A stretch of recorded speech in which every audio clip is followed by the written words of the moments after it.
Following the fall of Jerusalem in 1187, the Holy Land experienced a temporary calm.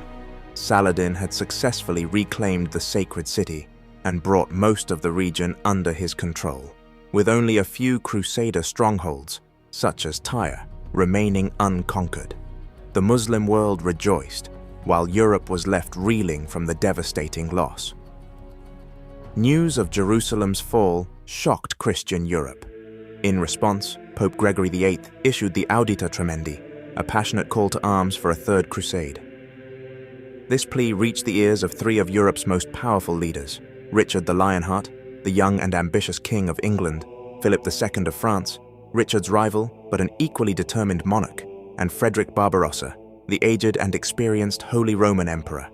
Despite their inner conflicts and political rivalries, the leaders were united by a shared determination to reclaim Jerusalem. Frederick Barbarossa chose to march east through the perilous land route, leading a massive army across Anatolia. Tragically, his campaign ended abruptly in 1190 when he drowned while crossing the Salif River. Leaderless and disheartened, much of his army disbanded. Meanwhile, Richard and Philip embarked on a naval route. Their journey was marked by delays and disputes, including a contentious stop in Sicily and Richard's dramatic conquest of Cyprus.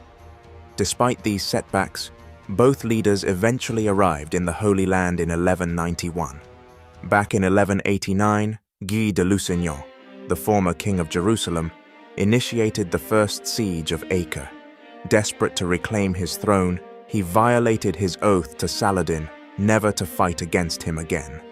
The siege dragged on for 2 years and failed to break Saladin's defenses. The tide turned with the arrival of Richard and Philip in 1191.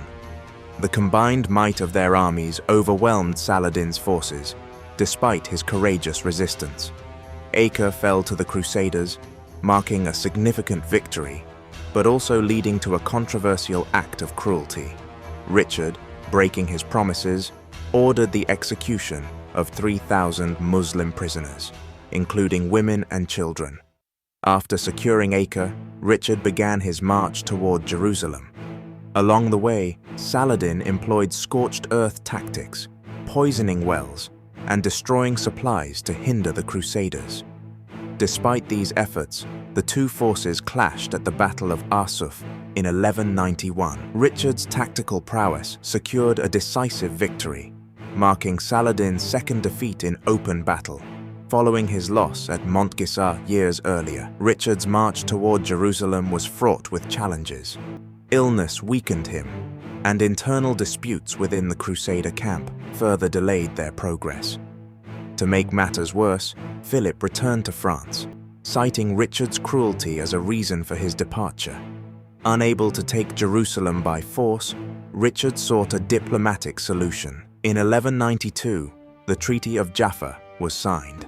With Saladin's brother Al-Adil acting as mediator, the treaty allowed Christian pilgrims to visit Jerusalem, while the city remained under Muslim control. In 1193, Saladin passed away in Damascus. Revered as a just and wise leader, his death marked the end of an era.